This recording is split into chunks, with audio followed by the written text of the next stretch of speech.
to be a, how to say, a lecture kind of thing. So I'm going to show you a live demo on why and how TypeScript helps us to develop more quality applications, right?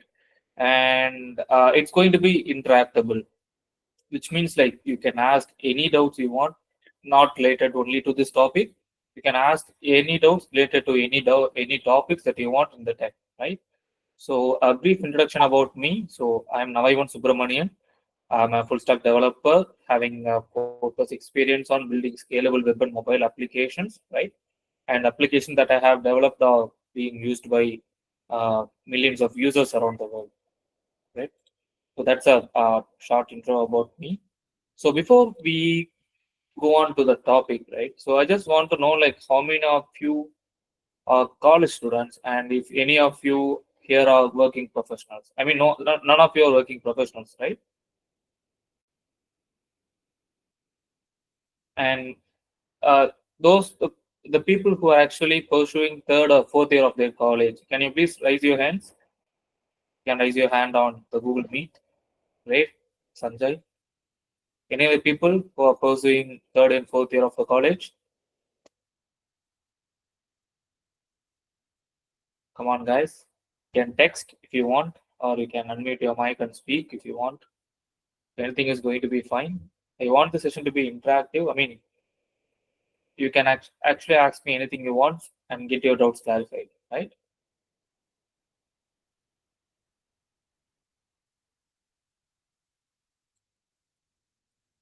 Okay, great. So only two of them are actually from final years, right? And every other persons are freshers, which means they are first years and second years. Great. So the topic that we are actually going to cover in this session is what is TypeScript. So I will give you a brief introduction on what is TypeScript and where it's been used in, and the benefits, strategies, and live demo, Q&A, and conclusion. It's going to be too much simple, right? I'm going to cover the bare basics of why TypeScript and all these things, and you'll love it. Yes. So let's see, what is TypeScript, right? So you all know JavaScript, right? So I mean, the first language when we actually start web development is HTML. HTML is a scripting language, and JavaScript, CSS, and then JavaScript, right? But if you have worked on JavaScript, and also if you have worked on some other languages like C, Java, these things, you would have noticed a thing, right? JavaScript doesn't have any types. You cannot declare a variable with a type called string. Like this, you cannot declare a variable with a type called number, right? So that causes a serious problems when it comes to application development, because if we cannot declare a type to a variable, or if we cannot declare a type to a particular part of the code, then the upcoming developers who are actually going to work in the code is going to get confused on what to pass and what not to pass, and eventually it's going to break the application that has been running on the production, right?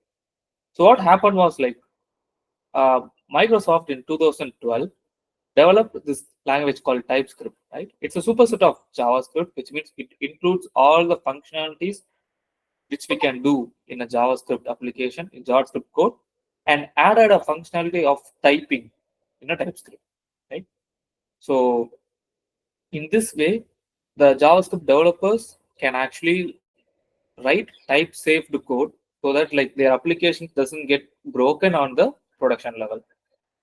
So that's what TypeScript is called, and that's why it has been introduced, right? So to provide a type to a particular JavaScript code, that's why it has been introduced. What are the challenges that we faced in JavaScript, right? So I told you like we had so many errors, and it would break the production application if we rely on JavaScript, right? So what are the points that Microsoft faced when they developed TypeScript, right? So one is runtime errors. So I'll tell you like what is runtime errors when I'm actually giving you a demo, right? And another one is lack of IntelliSense.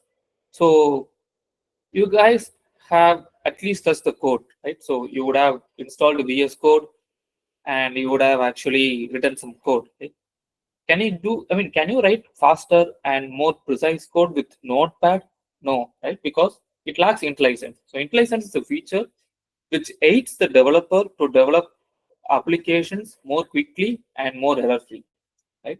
So that is a IntelliSense. It senses something and gives you the perfect, what to say, field or perfect library or perfect way of writing that you want, so that like you don't face any issues while actually developing the application, right?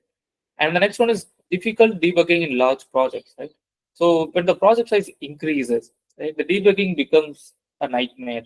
So we cannot actually debug a project which has around like 1 lakh files with JavaScript. Why? Because we don't know where it breaks, right? The error won't be as much as precise. And even if we fix it, we cannot ensure that that error doesn't happen again, right?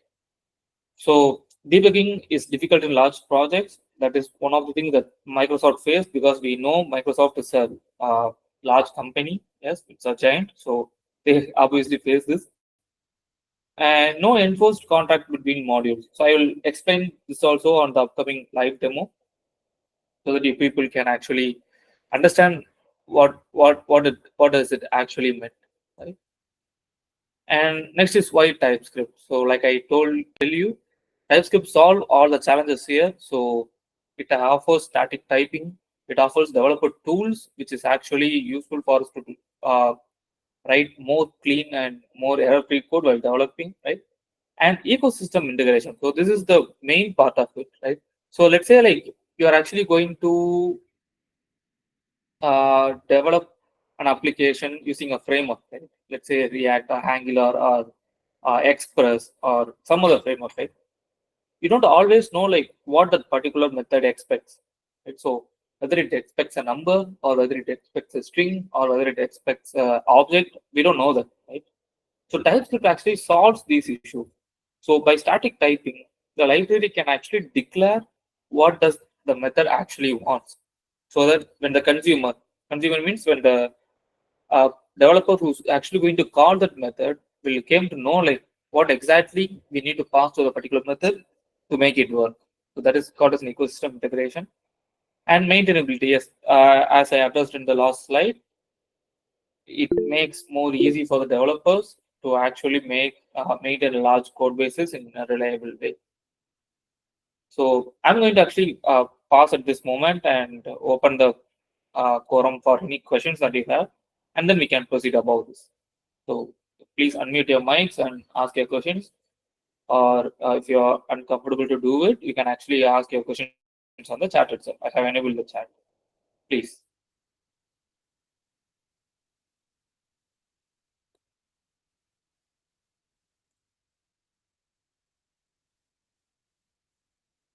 On guys, don't you have any questions? Or is there something that you are not it's not getting understandable, not understanding, so that I need to retell it?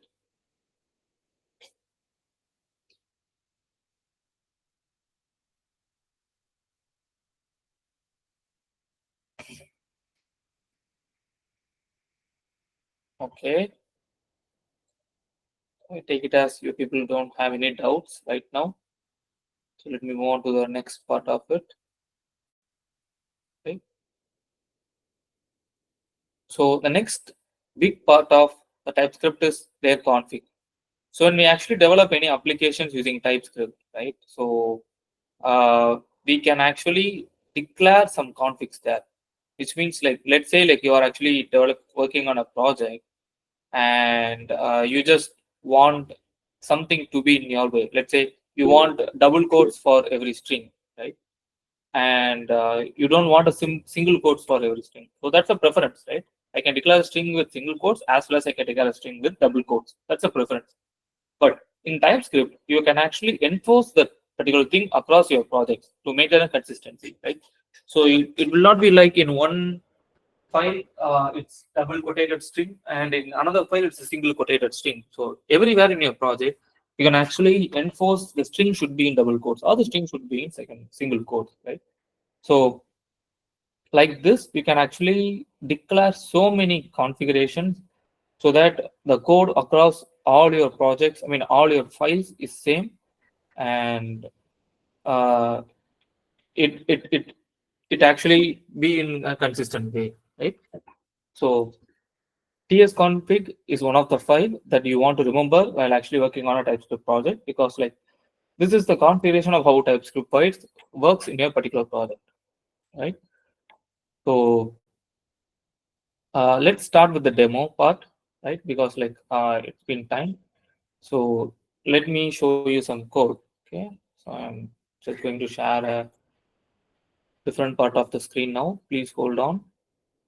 So before that, do you guys have any questions? If yes, you can actually ask them, please.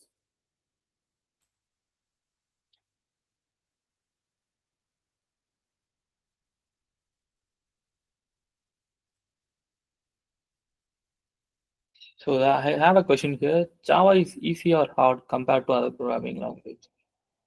Uh, Java is an object-oriented programming language, right? So I cannot actually say like it's easy, because you have to learn the basics of object-oriented programming, oops, right? So that you get a full understanding of how these things works. Right? You cannot actually directly jump on to Java without learning the basics, right? But when you compare to other languages like JavaScript and Python, it's a little bit hard. So I would suggest, if you're actually learning it from the start, right, go with JavaScript, because it has like so many advantages when it comes to the current market. You can actually develop web app, mobile app, even desktop apps using JavaScript, right? So that's how powerful it is, and I would strongly suggest you to go with JavaScript, so that like you get more opportunities while also searching for a job, right? But Java is good when it comes to handling a large code base, and when it comes to handling a large set of uh, traffic, right? So it's actually good in its own way, but I would suggest you to go for JavaScript if you're learning it at first.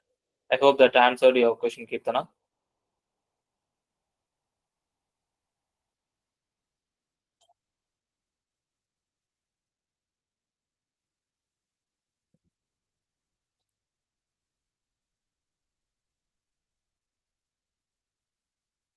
Okay.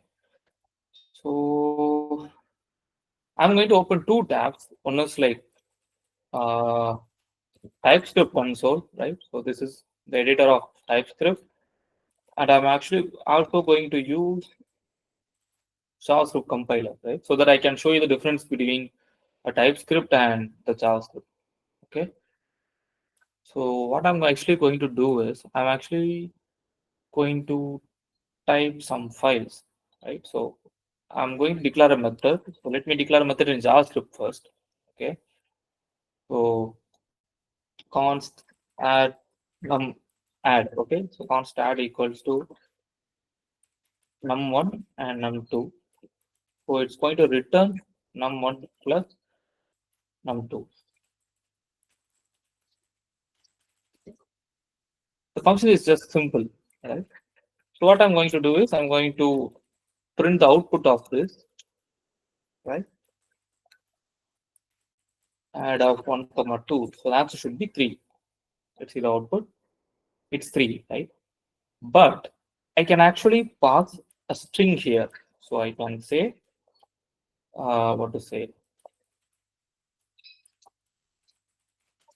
1 comma JavaScript, and it doesn't throw any errors. You can see like it concatenates the 1 and the JavaScript, and it returns the output, right? But this is wrong, because the method was intended to actually add two numbers, right? But we are not doing that. We are actually sending one number and a string, which actually gets accepted by the function and returns the output, right? So this is called as an untyped code, which means like it doesn't have any typing. It accepts anything you give it, and it gives the output. But let me actually copy this and paste it on the TypeScript console, right? And in TypeScript, I'm going to define the type for it, which means number one should be number, right? And number two should also be number. Now, if I pass a string here, we can actually see there is an error message. it says argument of type string is not assignable to type number. So I cannot even run this code. If I run this, I'll actually get an error saying the same. So what I want to do is I have to pass it as number so that it actually prints the 3. So when you're actually working on a big projects, right, you cannot actually write code uh, which is without the types, which will cause so many issues. Let's say you have a function here, something like login, and you accept 2 parameters in a type, right? But the friend that who is working with you actually passes some other values to the function for another use case, which will work in a whole different way and which will cause so many issues, right? So this particular point of thing is called as type safety, and TypeScript has been introduced to solve this issue, right? So do you have any other questions, or can we move on to the next part of the session? Come on, guys. I mean, the single thing which I have and I'm actually doing in my college is like I don't have anyone to guide me through these things. So I learned by actually what to say, trial and error, and I got hit and I learned. That's how I learned. But this session is completely for you to get an industrial knowledge on how things work in an industry, right? So that when you go for placements, it will be easy for you to crack them, right? So clarify any doubts you have in this session and make it as useful as possible. So please shoot your questions on the chat window or unmute your mic and speak. I'm happy to answer everything.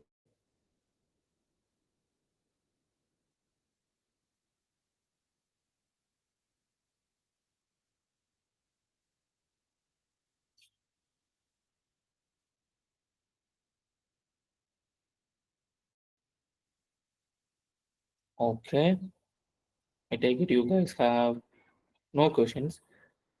So let me move on to the next part of the demo, right? Giving a type for the particular object. Okay. So let me do that same thing in the JavaScript. So what I'm going to do is I'm actually going to create an object called the user, right? And I'm going to define the property. Let's say email. Okay. Email is something at gmail.com, right? And let's say age is 20, and let's say some other properties like name is something, right? And when I print it,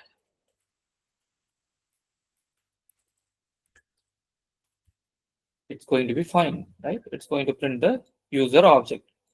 But let's say I'm actually defining a method to log in the user, right? So I'm writing a method called login and accepting the user here, right? And I'm just logging with the email ID, right? So what I'm going to do is console.log of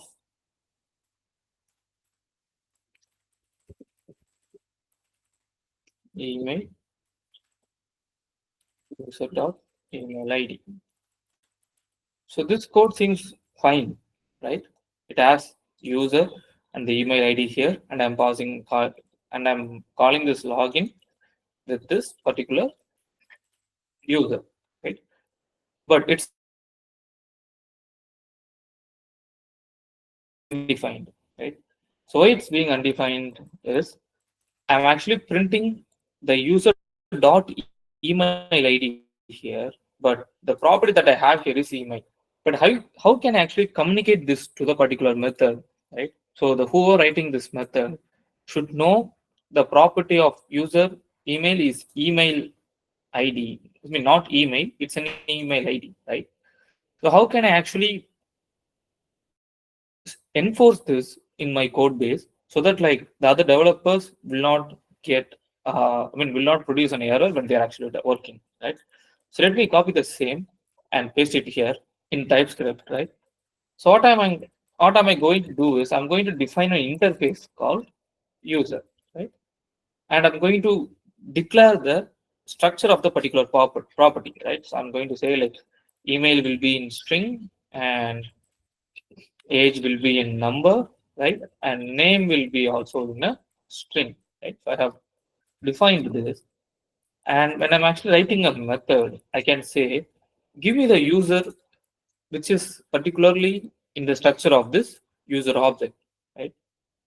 So now if I actually type email, I get to see like here's an error so that like property email doesn't exist on type user, right? So the domain email, which means TypeScript enforces the particular structure to this particular object so that like the developer will not miss the error or will not miss the bug when it's going to production.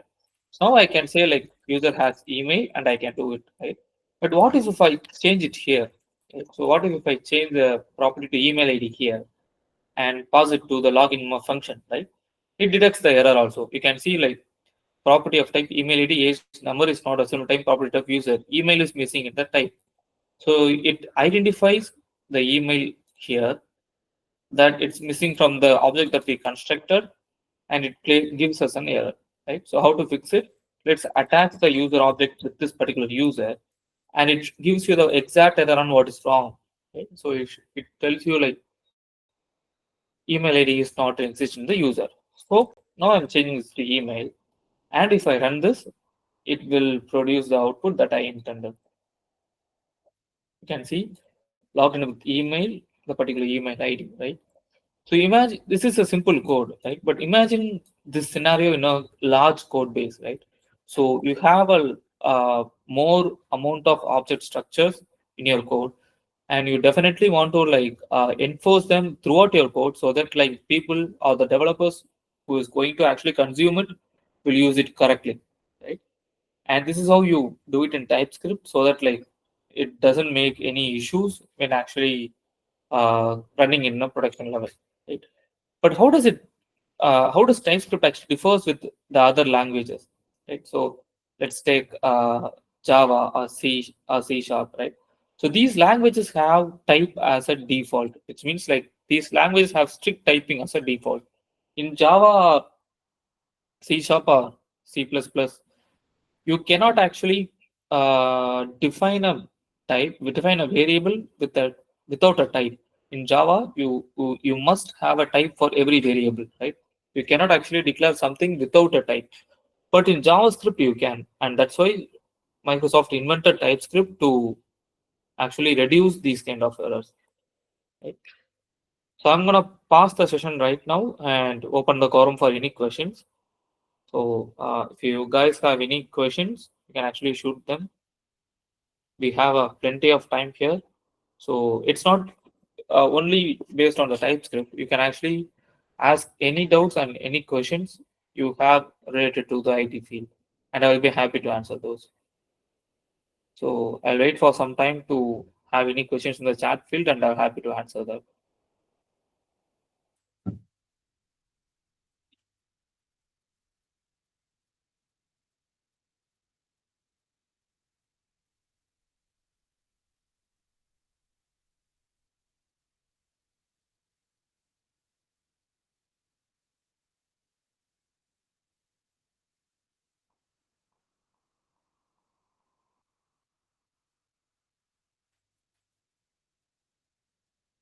Come on, guys. Do you have any questions?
Come on, throw your doubts.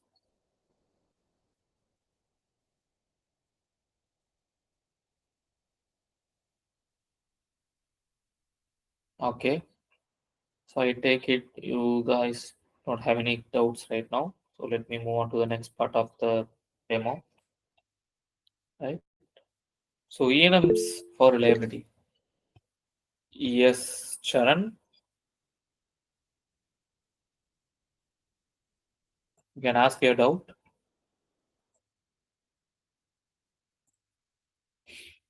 Okay. So next things. Right. So we have something called enums. So you would have heard this on the other languages as well, and TypeScript also has this, right? So what is an enum? So enum is a type which we can use to restrict the usage of a particular data type. So let me explain you. Uh, let's say I'm going to define email providers, right? So what I'm going to do is I'm going to write up a method which accepts email ID, right, as string, and I'm going to also accept provider, right, as string. So provider is nothing but if it's a Gmail or it's a Hotmail or it's a Outlook or it's some other mail, right? So what I'm going to do is I'm going to check if this provider equals to Gmail. Then I'm going to call some method here. So for now, I'm just going to just console log the email ID, right? Also the provider, right? So I'm going to do the same for Outlook too, right? If not, I'm going to say error,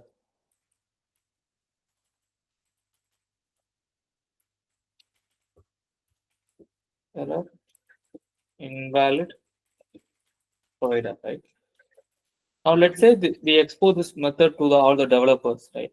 So they should know the provider is can be of only two things. One is the Gmail and another one is the Outlook. They cannot send any other provider so that we won't handle a particular logic, right?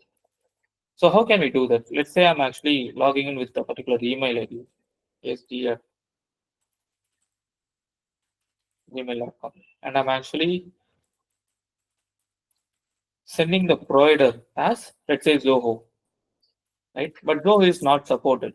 So if I run this now, you get to see the error, invalid provider, right? So how can we restrict the provider to only two strings, one is Gmail or Outlook, so that the consumer here on line number 16 will know like what to pass here. So here we can actually what to say create enums. So I'm going to create an enum, which is an email provider, and it's going to have two things. One is Gmail and another one is Outlook, right?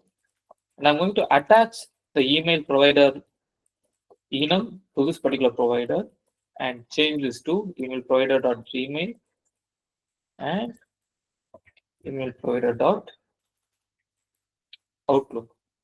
So when I pass here, right, I get to know what should I pass. So if I say like email provider dot, it gives me two options, either Gmail or Outlook. So I cannot pass any other things here. Let's say I'm passing Zoho again. It's going to throw me an error, right? Because Zoho is not a valid argument for this particular method login. So what I should do is I should actually pass what is a valid one here. So email one dot Gmail, so that it actually works in the right way. So I'm going to give it a return here so that it doesn't throw an error at the end of it. Right? I clear the logs and run it again. You can see it's being printed right now. So this is the logic of enums. We can also achieve this in a some other way, not in enums, but in union types. So there is something called as union types in TypeScript, where you can actually make the code to accept only two or the multiple strings. Right. So let me explain you that too. So I'm actually defining a type, not a enum, called email provider, and I'm going to say it's going to be either Gmail or it's going to be either Outlook. Now I can actually say Gmail here I'm going to actually say Outlook here. Difference between the one and the previous one is it is a string, right? But the previous one is a enum. So both are going to both are going to actually have the same set of restrictions, but the one which you are actually going to have here is a string, but the later one is a enum, so that you want to convert the string to the enum when you're actually receiving from an API. Right? So when I actually try to run it here, it's going to run fine, right? But if I actually give a invalid string like Zoho, right, it's going to give me an error saying that Zoho is not assignable to type parameter email provider because email provider only accepts Gmail and Outlook. If I actually add Zoho here too, then this error is going to be resolved. Right?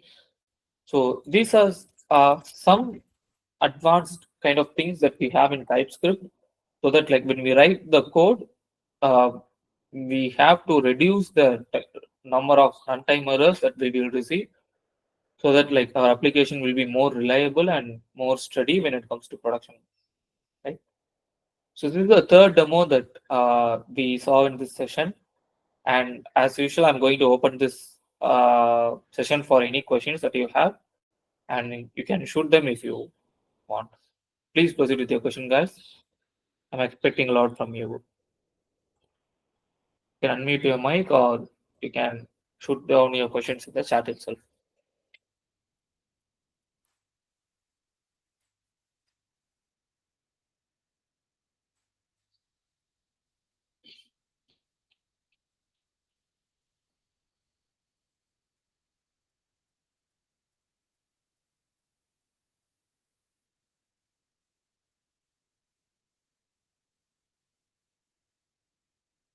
Come on, guys.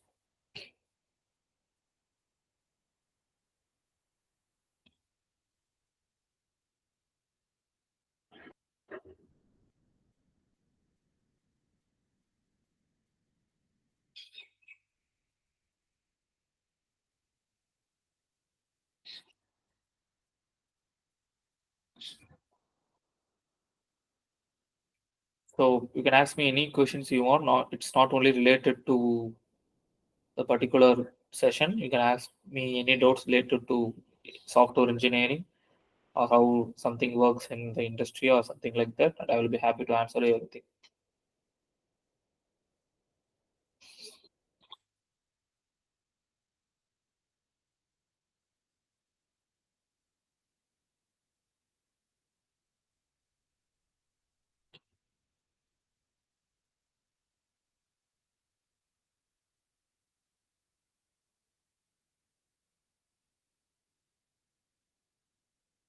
Can you tell what is DevOps domain? Okay, that's a good question, Lahari. Uh, so we people develop applications, right? And after the application has been developed, we need to deploy it somewhere so that like the people on the outside world can actually use it. Right? So the deployment part of the particular product or the particular application, right? So those will be actually handled by the DevOps team. So they will actually handle the post part of the part which we have after the development, deployment, and monitoring the deployed application and see if we have any outages or errors or runtime errors that we have and report to us so that like we can fix it.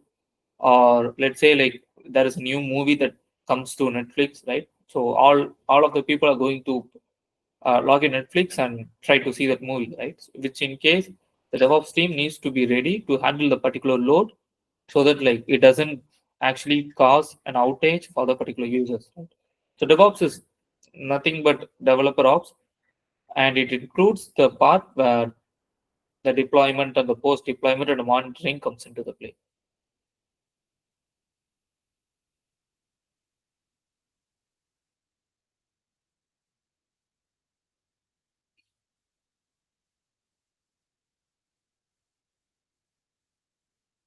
Did that answer your question?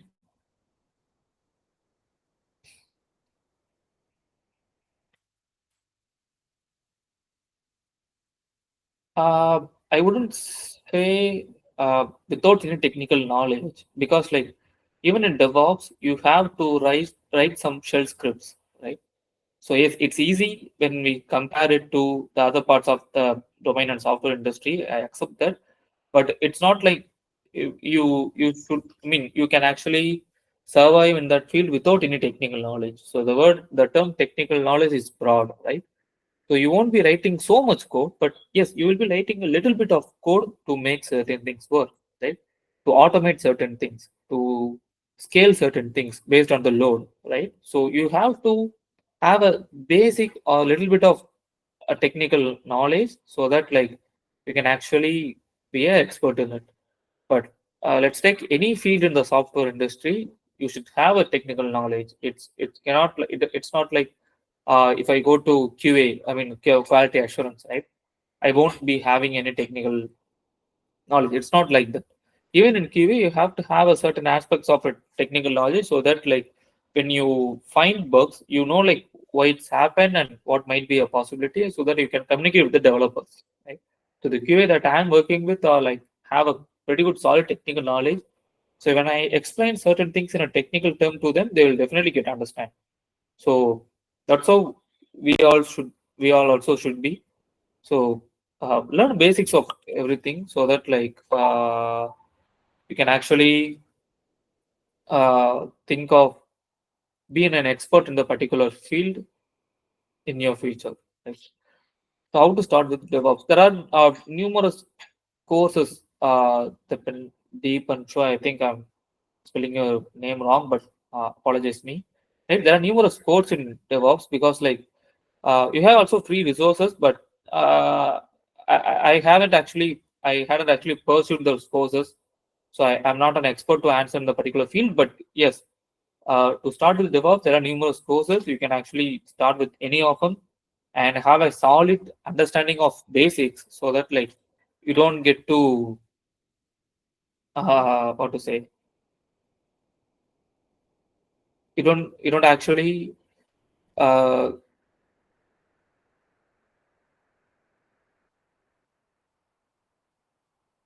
oh oh sorry, my voice was breaking. Yes. So as I was telling you, there are numerous courses, and you can actually pursue them to be an expert or something. But whatever the things that you chose, right? Whether it's a DevOps domain or as the software engineering domain or any domain, I would hardly recommend you to be good in the foundation. Right? Be good in the basics. That's what I meant by foundation. So you have to have a solid understanding of how these things work in a basic level. So that when you get to the advanced level, you will definitely have a what to say uh, understanding of how these things work. So whatever the field you choose, focus on the basics in the initial part of your career, and that will reward you like many times as much as you want, and you can't even actually imagine that. Does it answer your both of the questions?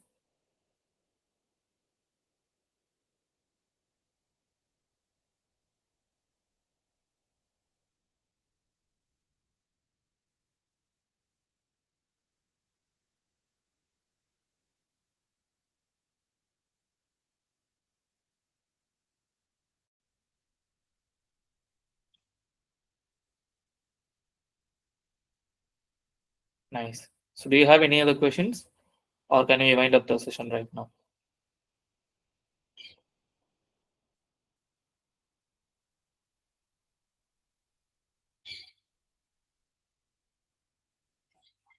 So I'll wait for a few more minutes before ending up this session.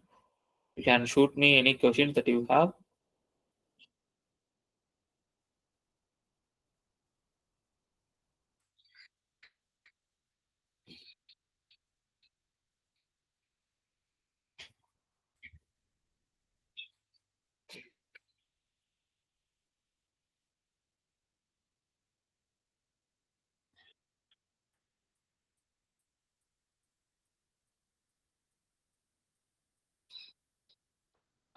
That's what I wanted to ask you, sir. What are the basic points that a company expects from us as a beginner?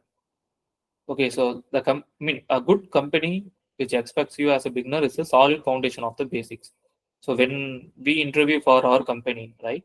most of our questions are going to be from the basics, because like if a particular person understand the basics of the particular field, right, then they can actually learn anything so quickly, and they can adapt themselves, so that like we don't have to spend so much time training them, right? Because basics is everything. As people say, like you cannot actually write an essay without even knowing the alphabets of English, right? So you definitely need to know the alphabets, so that you can actually write whatever you want.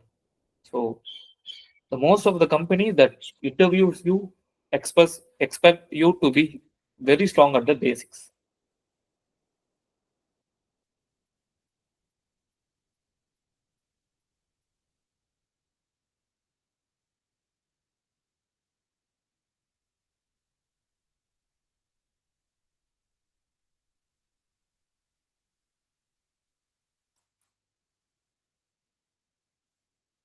Does it answer your question?